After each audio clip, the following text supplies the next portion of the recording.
Buenas noches, amada familia. Que el Señor les bendiga. ¿Cómo están? ¿Cómo se encuentran ustedes en este tiempo?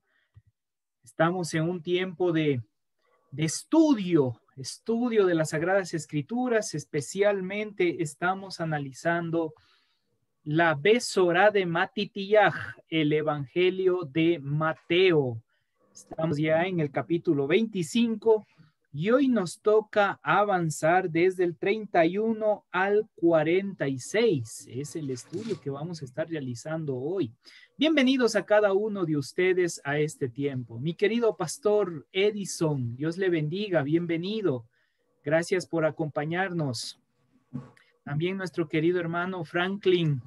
Dios le bendiga. Buenas noches. Buenas noches. Gracias, bienvenidos. Gracias por acompañarnos, estar con nosotros. Nuestro querido hermano Mauro Ludeña también nos acompaña. Dios le bendiga. Gracias por estar con nosotros en este tiempo de estudio. También ya está con nosotros Kerly Flores desde ese lugar de los faroles, Guayaquil de los amores. Desde ahí nos acompaña, Dios le bendiga. Y también está ya la familia Flores Reina. Están con nosotros. Un abrazo fraterno y gracias por acompañarnos.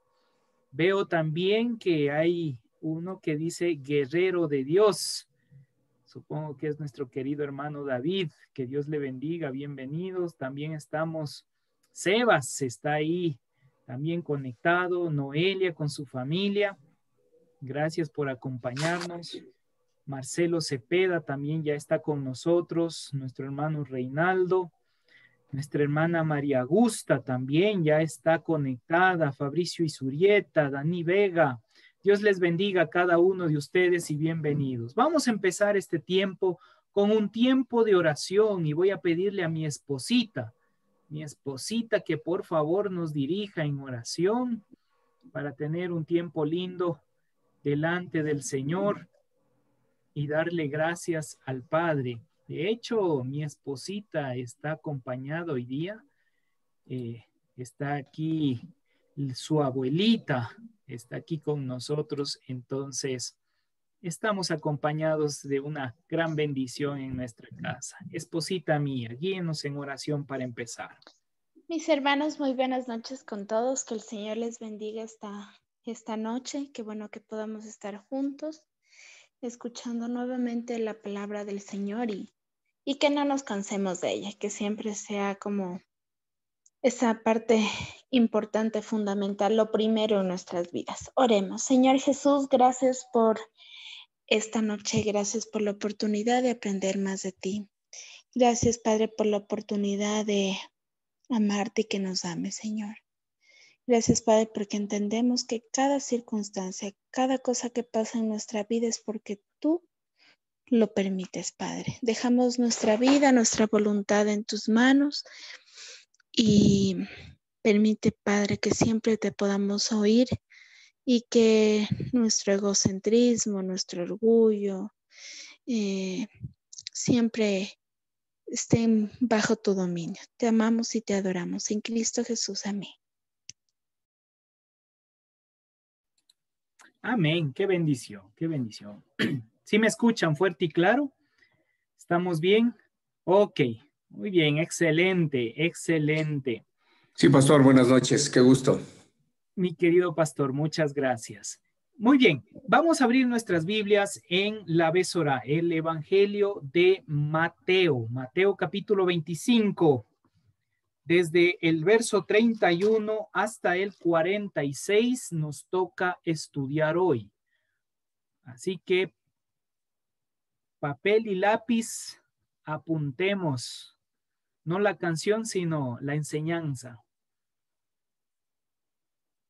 Hoy vamos a estar hablando algo muy importante y tiene que ver con el texto del juicio a las naciones. Que muchas personas establecen el juicio a las naciones como un texto apocalíptico, ¿sí? Se le ha establecido, se ha visto como texto apocalíptico. Sin embargo, con los estudios, los análisis actuales, los eruditos, los académicos, no lo mantienen o no lo establecen como apocalíptico porque no tiene las directrices apocalípticas, no tiene una revelación, no tiene una revelación como tal de lucha o de juicio, sino más bien se plantea de una manera muy puntual como una parábola. Ya vamos a ir explicando esta sección. Entonces, por esa causa, no está dentro de las literaturas apocalípticas en la actualidad.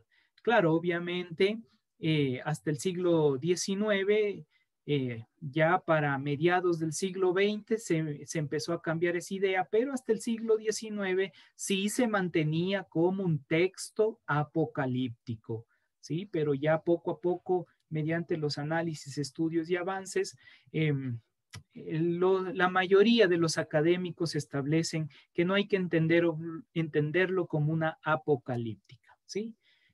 Sino más bien como un discurso de juicio, un discurso, una apreciación de juicio que lo establece, en este caso, Mateo, ¿sí? En los labios o en las palabras de Yeshua, de Jesús. Entonces, partimos con esto. ¿Por qué? Porque esto es importante. Debemos entender algo. Lo que viene a continuación está muy relacionado con la ética del Mesías, está muy relacionado con la ética de Jesús y nosotros tenemos que entender esa parte. Y sobre todo, y esto pueden anotarlo, está en la sección número 4 de todo el bosquejo del libro, ¿no? Sección número 4 de toda la sección del libro, que tiene que ver con la escatología. La escatología de Mateo trabaja desde el capítulo 19 hasta el capítulo 25, ¿sí? Escatología, tiempos finales. Eso es escatología. Del término escatos, tiempos, logía, estudio o tratado. Entonces tiene que ver con el estudio de los tiempos. Eso va desde el capítulo 19 hasta el capítulo 25. Es decir, que con esto termina todo el proceso escatológico. Ahora, ¿cómo está estructurado esto? Va desde los versos, para poner, o desde los capítulos, del capítulo 19 al 23, entra un proceso de narrativa que se llama la narrativa escatológica como introducción, ¿ya? Eso es importante para que ustedes cuando revisen, ven desde el 19 hasta el 23, saben que es la introducción, la narrativa a este proceso, ¿ya? Y del 24 al 25 es el discurso escatológico propiamente dicho. El discurso escatológico propiamente dicho. En donde van dos puntos muy importantes. El juicio, cuando el Hijo de Dios retorna, el juicio como retorno o retorno del Hijo de Dios para ese proceso, y el juzgar de las obras. Y en ese juzgar de las obras es lo que nos vamos a enfocar hoy. El juicio de las obras. Nos vamos a enfocar hoy. Si eso les doy un poquito sobre el bosquejo, cómo está estructurado el libro de Mateo. Recuerden que Mateo va a trabajar el reino de los cielos. Por eso desde el capítulo 3 va a trabajar todo el proceso del Sermón del Monte. Capítulo 3 y 4 es propiamente la estructura o la introducción al Sermón del Monte. Desde el capítulo 5 hasta el capítulo 7 tenemos ya lo que es la ética del Mesías en cuanto a la ética del reino. Por eso Mateo trabaja el reino de los cielos. Entonces ahí se va a desarrollar toda una historia. En algún momento volveremos a dar todo el bosquejo para que ustedes tengan una idea amplia del bosquejo de la Besorá de Matitiach, del Evangelio de Mateo. Y ahí usted va a ir como conectándose, entendiendo detalles muy puntuales. Y dentro de esto entra la escatología, es decir, aquellos que no están viviendo en el reino, aquellos que no están con su vida en el trabajo del reino, van a vivir esta causa-efecto, estas consecuencias. Y eso es lo que estamos viendo en este texto, especialmente el 25 del 31 hasta el 46, es ustedes no han construido el reino. Este es lo que le viene, este es el juicio.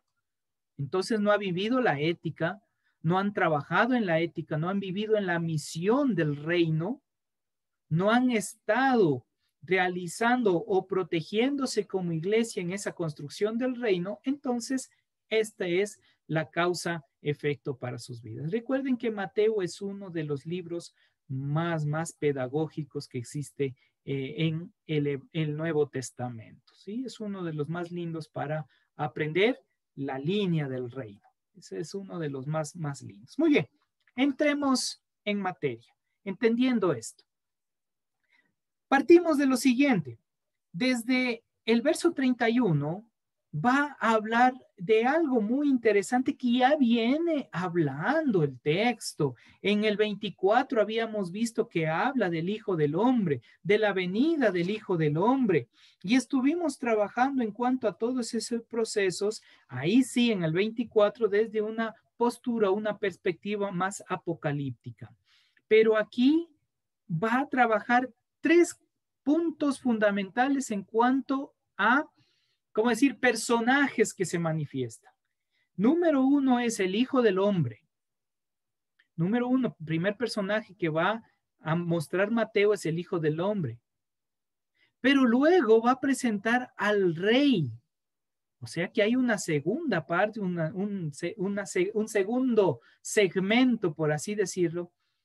Pero también va a presentar al que juzga las naciones. Entonces es presentado en tres ámbitos. Y eso es importante. Tenemos al Hijo del Hombre, al Rey y al Juez universal, al que juzga las naciones. Según la investigación que se ha realizado, según lo que se ha dicho, dicen que probablemente este texto, y aquí tómenlo con sabiduría, es un texto de tradición oral. ¿Qué quiere decir eso? Que no fue escrito inmediatamente cuando Jesús habló, y eso lo entendemos y lo comprendemos, ¿no? Pero también dicen algunos que probablemente ni Mateo escribió este texto, sino fueron los seguidores, los discípulos de Mateo, por la forma en cómo está escrito. Ahora, ¿en qué nos ayuda a entender esto? Nos ayuda a entender que existió una tradición oral. Es decir, que lo que Mateo expresaba y enseñaba, los discípulos escuchaban, y en ese tiempo había la memorización. Ellos así vivían. ¿Por qué? Porque el analfabetismo era muy alto. ¿Me explico? Había un 98% de analfabetismo, otros dicen un 94%, ahí están, pero estamos hablando de un 2 a un 6% aproximadamente de personas que eran letradas, estudiosas. ¿Ya? Entonces era muy alto el índice de falta de conocimiento en cuanto a lo que es letra. Pero desarrollaban su mente, todo lo aprendían y lo memorizaban. Entonces ellos aprendían de memoria. Desde ahí ya hay un gran ejemplo. Sea que este escrito era directo de Mateo, sea que no, aquí hay algo muy especial. ¿Qué es lo especial en este proceso? Lo especial es que tenemos que memorizar el texto sagrado. Sea como sea, debemos memorizar la palabra de Dios. Hagámoslo, familia, hagámoslo. Es muy importante en todo este proceso. Muy bien, dicho esto, Ahora sí, veamos. Dice el 31.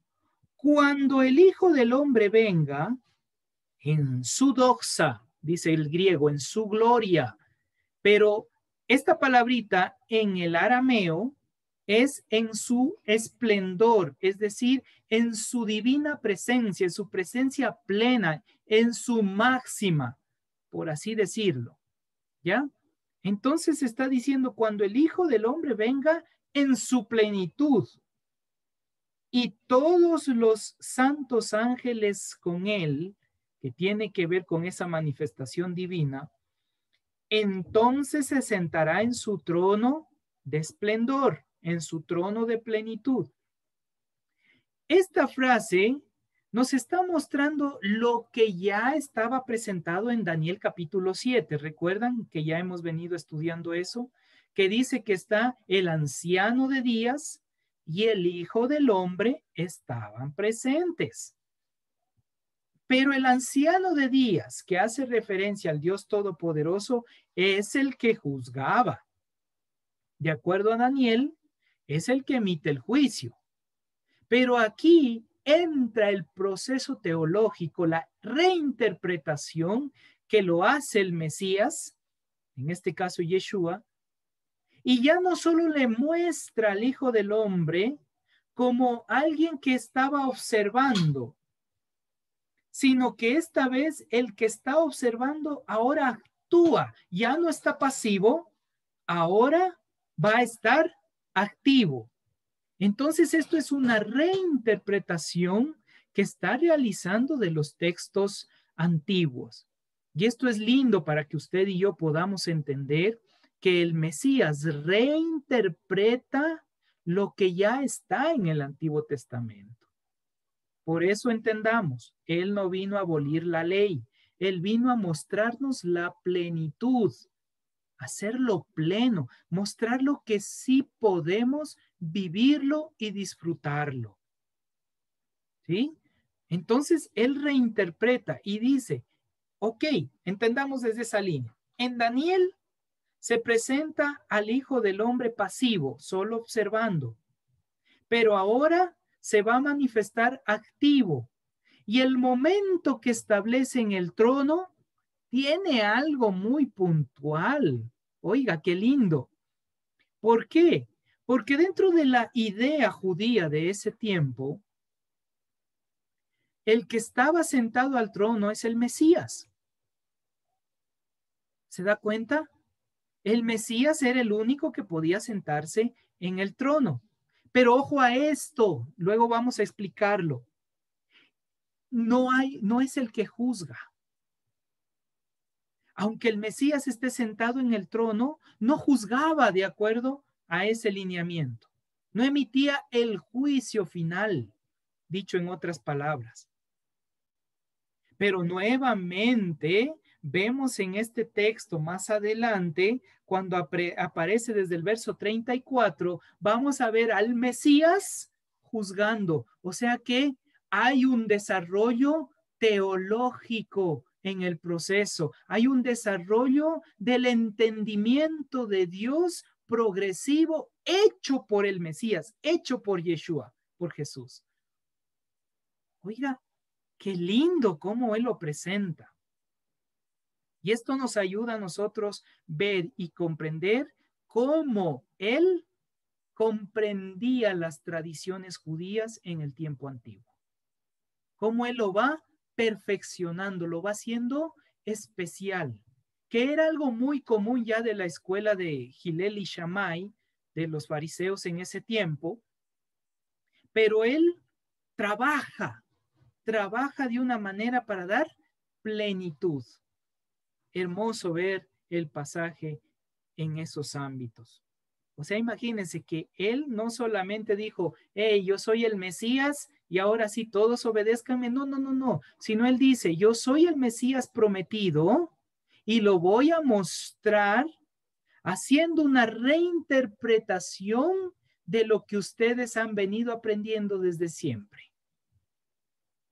O sea, le muestra argumentos sólidos en ese proceso.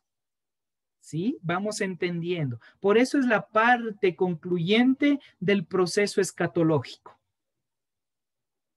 De esa escatología dentro del reino, de esos tiempos finales dentro del reino. Entonces vemos ya al Hijo del Hombre, ya no pasivo, como lo presenta Daniel, sino ahora es activo, es el que entra en acción. Y miren lo que dice el verso 32. En el verso 32 dice, y serán reunidas delante de él. ¿De quién él? ¿Del Hijo del Hombre, del Rey o del Juez? No lo deja claro. Solo dice que vendrán o serán reunidas las naciones delante de él. Y ahí algunos intérpretes hacen referencia que se está refiriendo al rey por lo que va a presentar más abajo. ¿Sí? Es decir, a ese Mesías, Hijo del Hombre, como rey. Dice, y serán reunidas delante de él todas las naciones. Y aquí hago una pausa, unos segunditos. Cuando dice el texto todas las naciones, en el texto griego se encuentra la palabra ahí que es panta. Y la palabra panta, si usted puede escribirle así como suena, no panda, sino panta. P-A-N-T-A,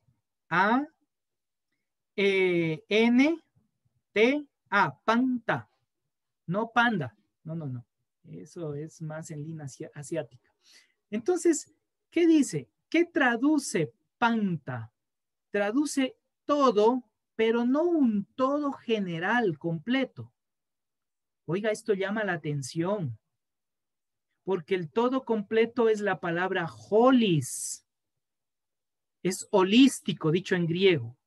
Entonces, no son todas las naciones, por así decirlo. Ahora, hay otro punto. El término que ahí aparece no habla de naciones, habla de etnias,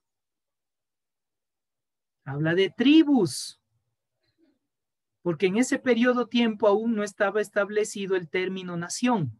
Eso va a aparecer más adelante. Entonces, ¿qué encontramos hasta ahí? Está diciendo, o cómo lo comprendemos, dice, serán reunidos delante de él todas las tribus, es decir, las etnias. ¿Pero qué tipo de etnias? Y aquí dicen los autores, aquellos que han escuchado y han entendido el mensaje del Mesías prometido, el mensaje del Dios único. Y ahí ya estamos. Y ahí sí podemos entender un poquito de por qué Juan va a tomar en el libro de Apocalipsis, Juan de Patmos, va a tomar en el libro de Apocalipsis que tiene que llegar el mensaje a todas las naciones. Y ahí sí habla de holis en cambio. Ahí sí hay un cambio. ¿Sí? O sea, es integral. Es decir, aquí inició un proceso. Aquí está presente un proceso. Es como que el Mesías está diciendo, vamos primero con, como él lo mismo lo afirma en el libro de Hechos, empecemos primerito por Jerusalén, luego Judea, luego Samaria. ¿Hasta dónde? Hasta lo último de la tierra. Por eso es que el mensaje de transformación integral de vida, el reino de Dios, ha sido un mensaje progresivo que está avanzando paulatinamente. ¿Y quiénes son aquellos que estamos ampliando el reino de Dios? Es usted y soy yo. Somos responsables en el desarrollo del reino de los cielos. ¿Nos damos cuenta? Entonces, sabio el escritor al utilizar ahí panta, porque deja que siga siendo progresivo, siga avanzando al resto de comunidades, al resto de tribus, al resto de naciones más adelante. Entonces, ya con esos pequeños detalles, se da cuenta que sí difiere de la apocalíptica. La apocalíptica muestra un total, es un global. En cambio, aquí nos está diciendo desde algo micro, se expande hacia lo macro. Por eso se presenta un discurso, en este caso, de los tiempos de juicio. Ese es el discurso que se está trabajando. Ok, vamos de nuevo al texto. Y dice, y serán reunidas delante de él todas las naciones, y apartará los unos de los otros, como aparta el pastor las ovejas de los cabritos. Y aquí ya empieza a presentar una parábola. ¿Cuál es la parábola? ¿O cuál es la comparación que está haciendo? La comparación es muy común, muy habitual, muy de pueblo. Y la comparación es, si han visto a los pastores, cómo separan a las ovejas de los cabritos. Y de aquí, amada familia, hemos sacado esos dichos que pareces como cabrito. ¿Sí? En el sentido de que yo soy oveja y ustedes son las cabras. No va por esa línea. Cuidado, cuidado. El texto macho cabrío, como tal, tiene que ver o era también una forma, una alusión que se hacía al macho de la oveja. En mi tierra le llaman el borrego. No sé, en la tierra, cada uno de ustedes se ha escuchado esa terminología, pero se dice el borrego, ese es el macho. La oveja es la hembra. ¿Sí? Así se ha puesto. Pero el texto, en las investigaciones realizadas por algunos eruditos en la arqueología, muestra que los pastores en tiempo del Mesías, en tiempo de Jesús, tenían una costumbre: separar a las ovejas que ya estaban listas para el sacrificio, a las ovejas que sabían que iba a venderlas, que iba a matarlas, de las ovejas que producían o estaban dando leche o estaban dando lana. ¿Sí? Entonces, ¿qué quiere decir aquí?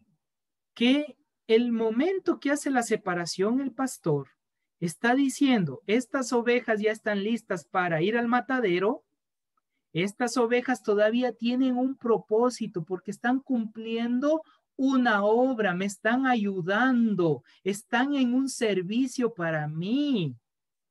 Y ahí se entiende lo que va a venir a continuación. O sea que están cumpliendo un propósito existencial. Dejan de cumplir ese propósito. A ver, tú ya estás gordita, te fuiste al matadero. Entonces, por eso se separa como ovejas y cabritos, porque las cabras, como digo, era esa alusión de aquellos que ya no cumplían un propósito y eran retiradas. Veamos lo que dice el texto a continuación. Verso 33. Y pondrás las ovejas a su derecha y a los cabritos a su izquierda. Nuevamente tenemos que ir al contexto antiguo para entender qué es la parte derecha. De acuerdo a las investigaciones y de acuerdo a algunos escritos judíos del tiempo antiguo, establecían que la parte derecha es el bien, ¿sí? El bien existencial. Entonces, la parte derecha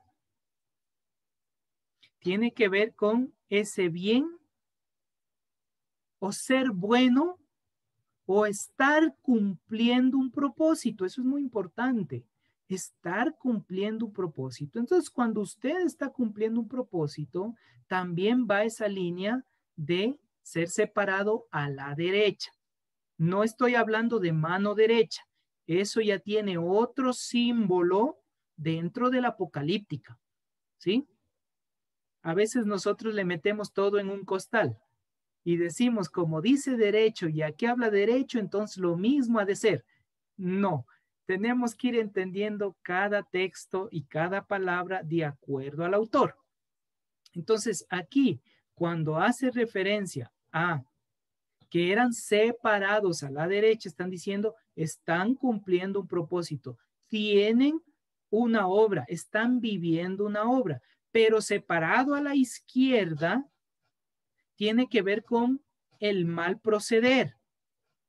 Entonces ahí ya vamos entendiendo mejor el texto. Entonces nos está diciendo, estas ovejas son separados porque tienen un propósito, tienen una causa, pero estas otras son separadas porque tienen un mal proceder, ya no hay una causalidad o simplemente ya no cumplen ninguna función. Entonces ahí tenemos que ver la parte derecha ese bien y la parte izquierda ese mal.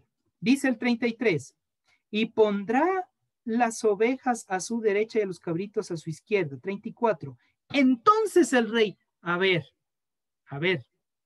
aquí entra. ¿Se da cuenta hasta el momento que hablaba del Hijo del Hombre, pero ya había una alusión del trono? Y aquí sí ya es enfático, aquí es claro, va directo al punto. Dice, entonces el rey. Entonces ya no está hablando por las ramas. Ya Mateo presenta directamente al rey, o utiliza las palabras de esa reinterpretación de el Mesías, de Yeshua, y pone ya al rey. Y miren lo que hace. Entonces el rey dirá a los de su derecha, aquellos que están cumpliendo el propósito, venid, benditos de mi Abba, de mi Padre, heredad el reino preparado para vosotros desde la fundación del mundo. ¿Sí? Y ya vamos a indagar más adelante. Pero miren cómo se está desarrollando esta comparación. Ahora ya tenemos al rey, es decir, el hijo del hombre que estaba pasivo en Daniel, ahora el hijo del hombre es rey y ahora es activo en el proceso de juicio. ¿Se da cuenta? Entonces entra a juzgar, es decir que se desarrolla el proceso teológico. Hasta el pensamiento yehudín, el pensamiento judío, es que el Mesías prometido llega a juzgar, sí, a las naciones, pero en el sentido de que ellos iban a ser una gran nación, el pueblo de Israel, de una manera física. Pero aquí hay una reinterpretación y dice ahí, momentito, no solo va a quedarse en ese punto de ser rey en la tierra y pare de contar, sino que también él va a ser parte del proceso del juicio. O sea que reinterpreta al Mesías llevándole a un punto más alto y diciendo, él va a juzgar. Cuando entendemos esto, ahora nos dice, ¿a quién juzga? Aquellas ovejitas que están cumpliendo un propósito de existencia y aquellas ovejitas que están de zánganos, utilizando terminología avícola o apícola. Apícola sería en este caso, ¿no? Ok, es decir, están las abejas, en este caso no ovejas, abejas, y en medio de las abejas hay un zángano. Y el zángano lo único que hace es comer la miel de las pobres obreras. Y llegado un punto cuando la reina quiere aparearse, sale la reina volando y los zánganos atrás de la reina. Y en ese vuelo solo un zángano logra aparearse con la reina y la reina le mata al zángano. Eso fue toda la obra del zángano. Y ese es un poquito interesante, es la historia también y el proceder de estos bichitos. Pero volvamos a las ovejas. Entonces, el que cumple su obra a la derecha, el que no cumple su obra a la izquierda. Y usted me dirá, pero ¿por qué llega a esa conclusión? Por el siguiente texto. Veamos. Dice el verso 35. porque tuve hambre. ¿A quién le dice eso? A las de la derecha, a las que están cumpliendo un propósito, a las que tienen una causalidad de existencia, a las que están construyendo el reino. Y esas son, o eso llegan a ser todos aquellos que desde el inicio, sus almas, desde la fundación del mundo, sus almas tenían ese anhelo y ese deseo de la rectificación de su alma para conexión con lo divino. Les voy a decir algo y tómenlo con mucha sabiduría, por favor. Se toma este texto para fortalecer los lineamientos de predestinación.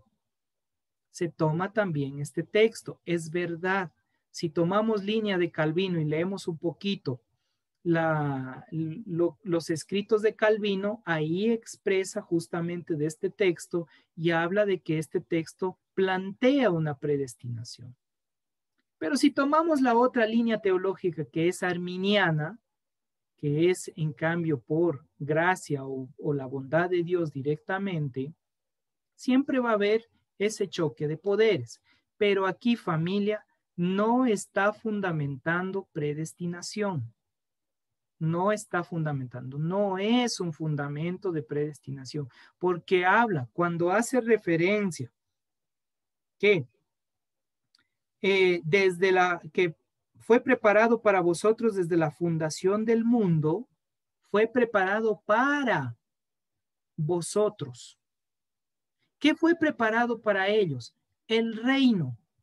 Entonces no está hablando de una predestinación de ellos, sino que por causa de su alma, el deseo de ser transformado, o el que tuvimos usted y yo, ese deseo desde un principio, porque fuimos en el deseo de Dios creados, desde ese inicio de nuestra creación, el Señor pone lo que se conoce como el reino.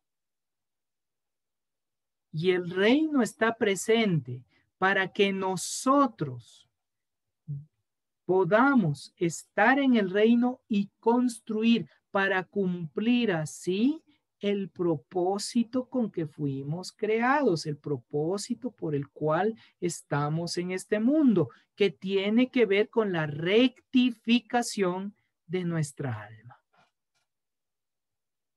¿Captamos eso? Entonces aquí no entremos en línea ni de predestinación ni arminiana, ¿sí? Sino esto es aislado. Lo que nos está mostrando es más bien que Dios preparó el proceso del reino para que nuestras almas tengan la oportunidad de rectificar. Dicho en otras palabras, la oportunidad de ser transformados y llegar al Abba, volver al Padre. Muy bien, una vez explicado eso, continuemos. Estos de la derecha le dice lo siguiente el rey: porque tuve hambre y me distes de comer, tuve sed y me distes de beber, fui forastero y me recogisteis, estuve desnudo y me cubristeis, enfermo y me visitasteis, en la cárcel y vinisteis a mí. ¿Sí?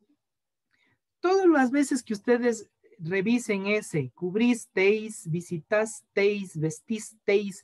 De hecho, la Reina Valera, cuando termina en ese teis o is, es porque en el texto arameo antiguo hay una palabrita que no está en el español, que no tenemos, que es como una, como decir abundantemente. Es como decir de otra manera: porque tuve hambre y me distes abundantemente de comer. Tuve sed y me distes abundantemente de beber. Fui forastero y me recogiste con una abundancia extrema.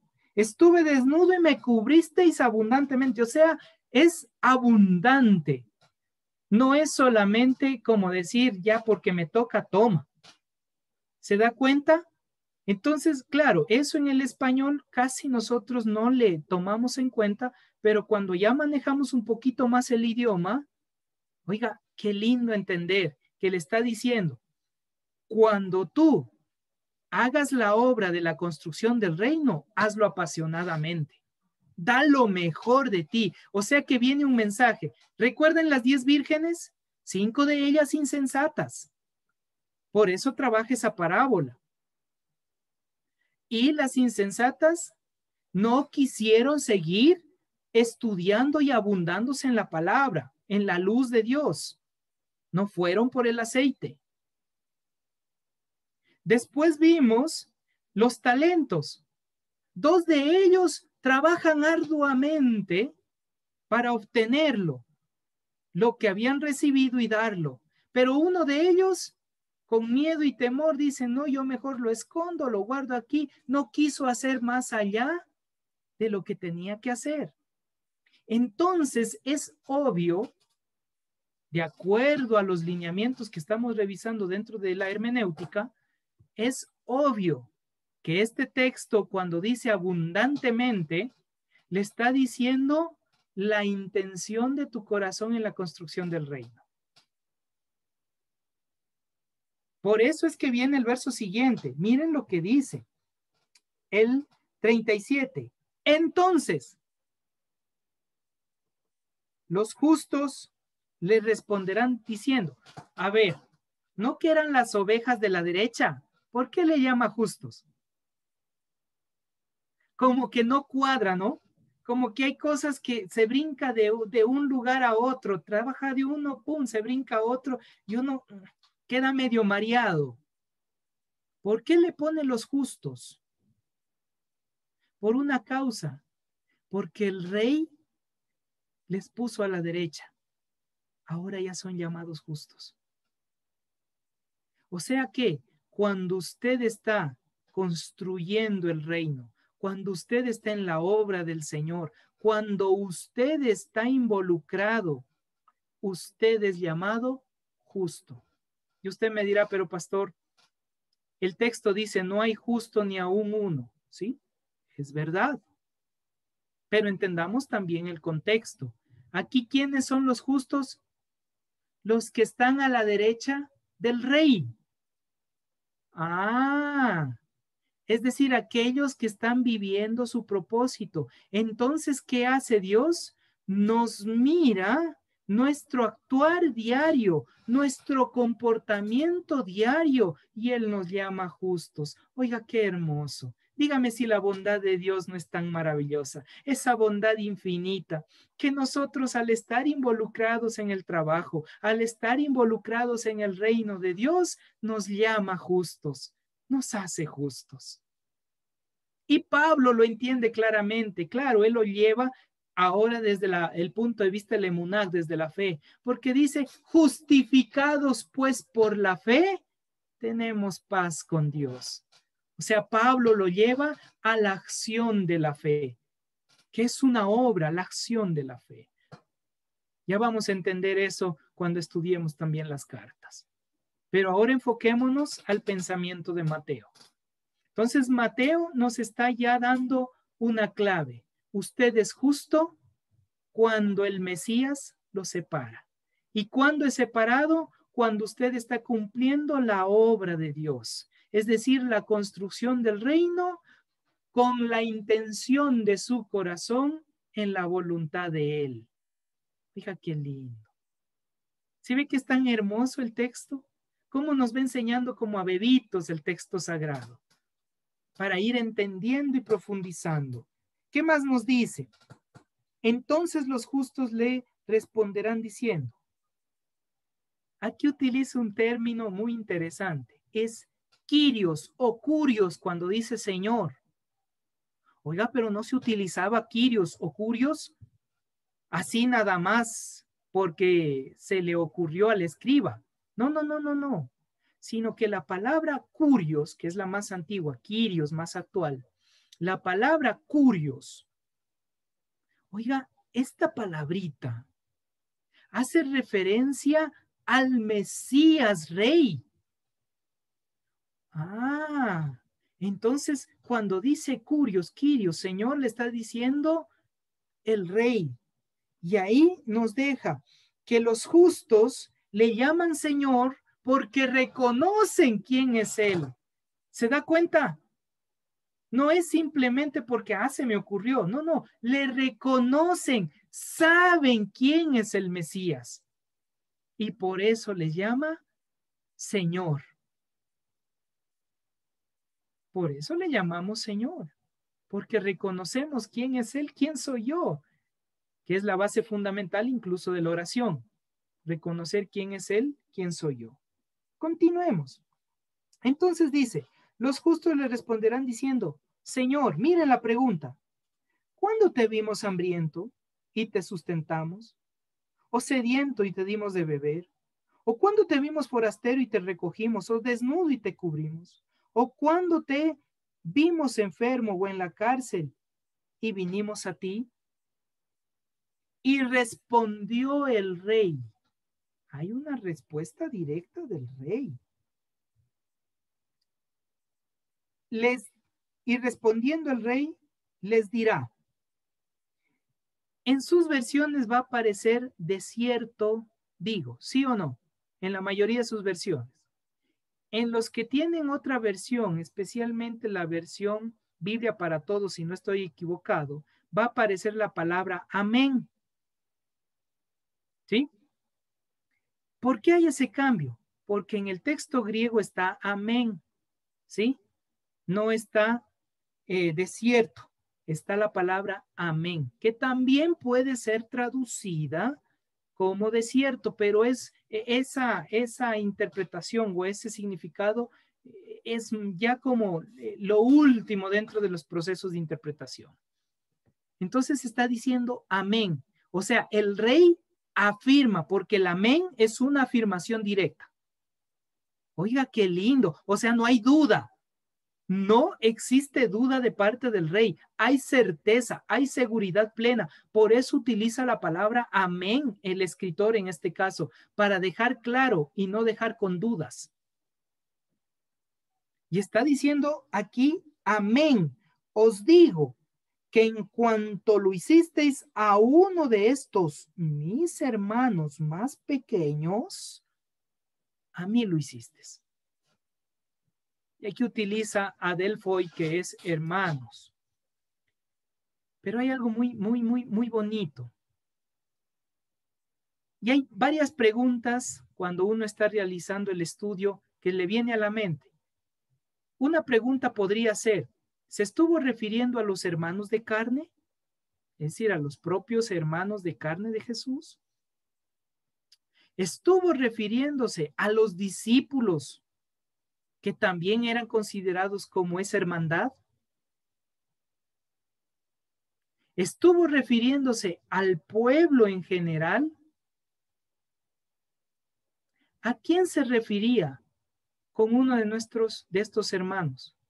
Y ahí tenemos que retornar a cómo presenta desde el verso 35 y 36.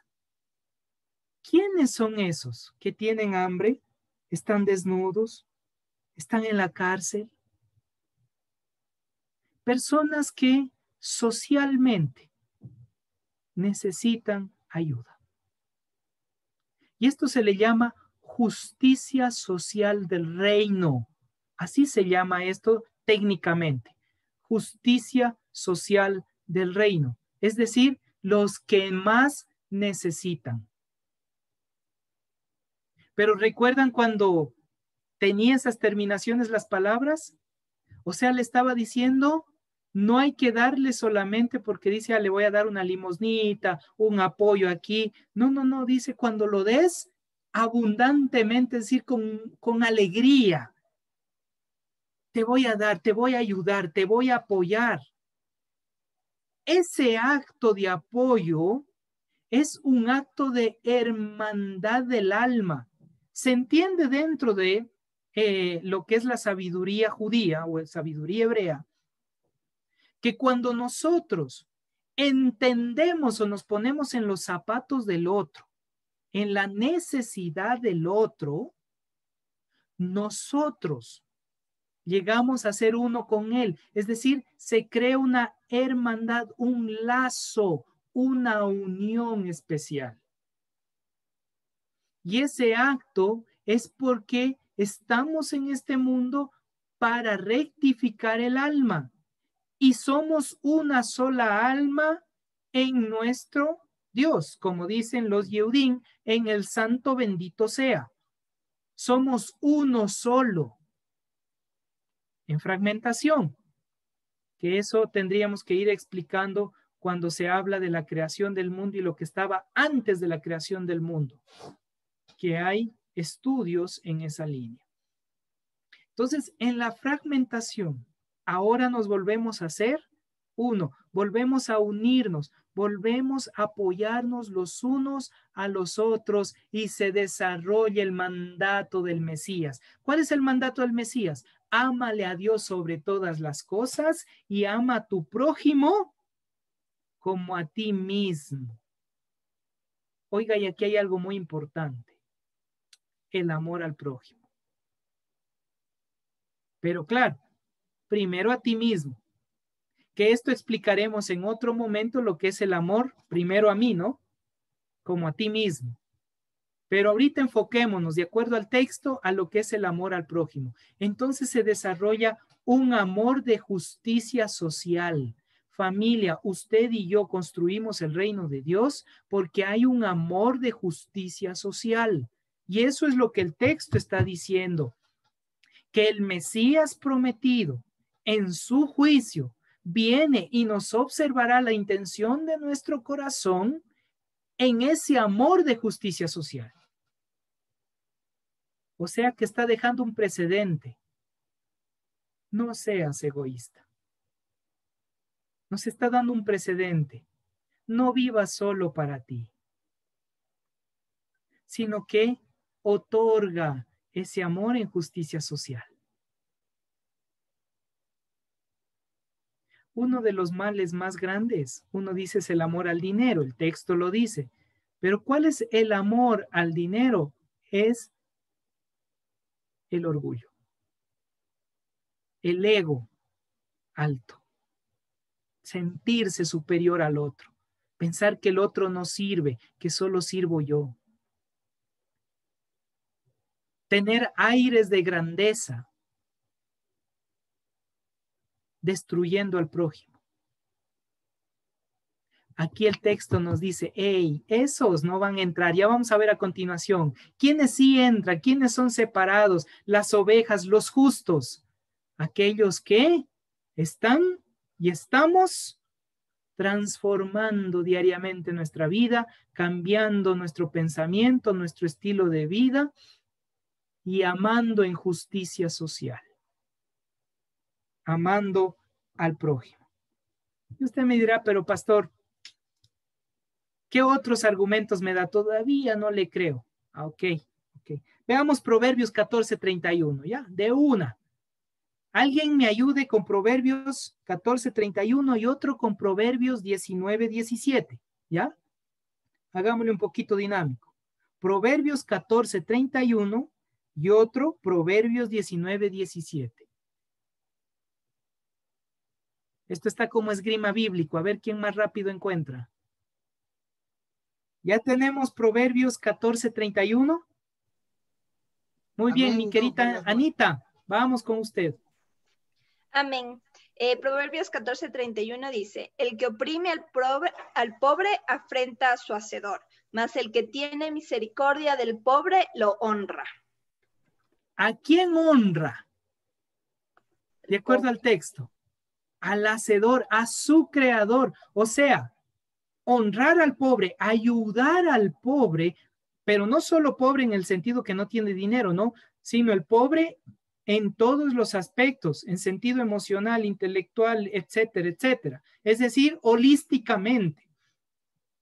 Si le ayudamos a él, honramos al Padre. Oiga, miren, ellos dicen, ¿cuándo hicimos nosotros eso? ¿Cuándo nosotros te ayudamos? ¿Cuándo nosotros actuamos de esta manera o de la otra? Cuando tú hiciste a uno de estos pequeños, a uno de los necesitados, a mí me hiciste. Porque en el proverbio, ¿qué dice? Miren cómo trabajó Jesús. Qué hermoso, ¿no? Definitivamente Yeshua es lo máximo en todos los aspectos. Un maestro increíble en la vida de cualquier persona. Miren cómo maneja proverbios y le presenta y dice, miren esto. Cuando tú hagas esto a uno de estos pequeños, a mí me estás honrando. O sea que el amor a la justicia social es honrarle a Dios. Porque es construcción del reino. En la construcción del reino usted no está solo. Usted está en comunidad. Por eso, y como estamos algunos pastores también presentes, como pastores, somos responsables de motivar a nuestra gente a vivir en comunidad. Vivir en comunidad, vivir en esa unión perfecta, sin que el uno se sienta superior al otro, sin crítica, sin egoísmo y sin escoger este es más importante y este no, este fuchi. No, nada de eso, sino vivir ese amor de justicia social en comunidad. Qué hermoso. ¿Cómo nos da con una bofetada con guante blanco, no? Ahora veamos Proverbios 19:17. ¿Quién lo tiene? Encienda su micrófono. Proverbios 19:17. Amén, Doc. Mi querido Reinaldo, muy bien. Buenas noches. Te hago en versión TLA.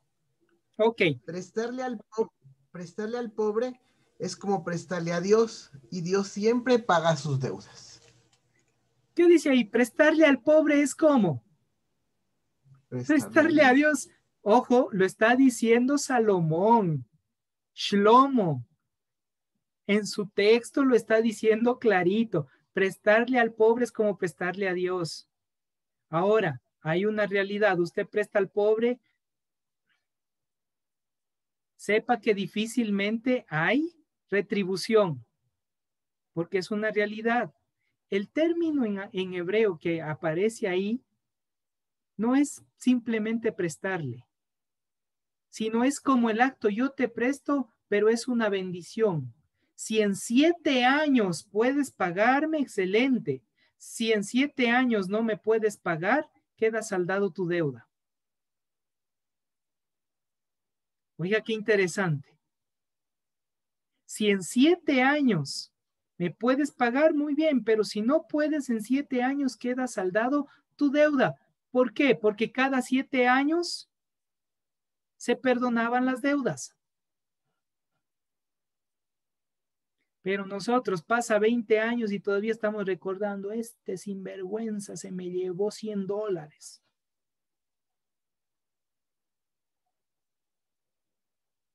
Interesante. ¿Pero qué dice? Prestarle al pobre es como prestarle a Dios.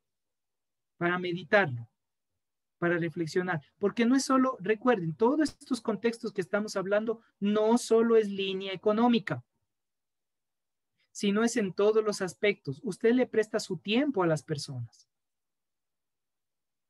Usted le presta sus recursos. Y prestarle al pobre es como prestarle a Dios.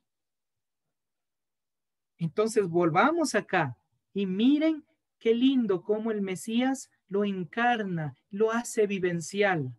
Y dice, estuve pasando por todo esto. Y ellos le preguntan, ¿pero cuándo hicimos? Cuando lo hiciste con uno de estos pequeños, con un pobre. Luego viene el 41. Entonces dirán también los de la izquierda. ¿Qué le va a decir? Ay, ay, ay, a los de la izquierda. Les va a decir que la próxima semana continuamos con este texto porque ya son las 8:01. Estaremos disfrutando de este mismo texto a esta misma hora y por este mismo canal. Estaremos viendo qué pasa a los de la izquierda y qué significado tiene todo este proceso. ¿Sí? Arrancaremos con eso y luego entraremos ya en un poquito de desarrollo más histórico porque empieza la última sección, que es la pasión y la muerte del Mesías, la última sección de Mateo. Entonces, próxima semana, no se pierda a esta misma hora y por este mismo canal. ¿Sí? Muy bien, amada familia. Qué lindo poder estudiar el texto sagrado. Oiga cómo pasa el tiempo, ¿no? Vuela el tiempo. Parece que estuvimos solo un par de minutos. Y miren lo lindo de estudiar la palabra en su contexto histórico. En su contexto histórico. Es importante. Es importante. Por eso es que la exégesis parte con el contexto histórico, después viene el contexto literario y termina con lo que se llama filología, el estudio de la palabra en su profundidad. Eso nos ayuda a encontrar la esencia del mensaje. Y es lo que estamos juntos haciendo en este momento. Vamos a finalizar con un tiempo de oración. Vamos a darle gracias al Señor.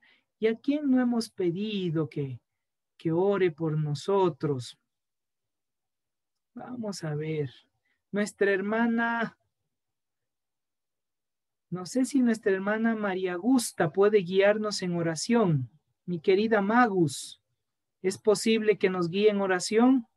Claro, pastor. Amén. Entonces, guíenos en oración para finalizar. Gracias, Señor. Gracias, Padre Eterno, por esta noche de conocimiento, Señor. Tú permitiste que cada uno de nosotros aprendamos más sobre la verdad, sobre tu palabra, Señor. Cuídanos y protégenos en esta noche a todos los hermanos de nuestra iglesia, Señor.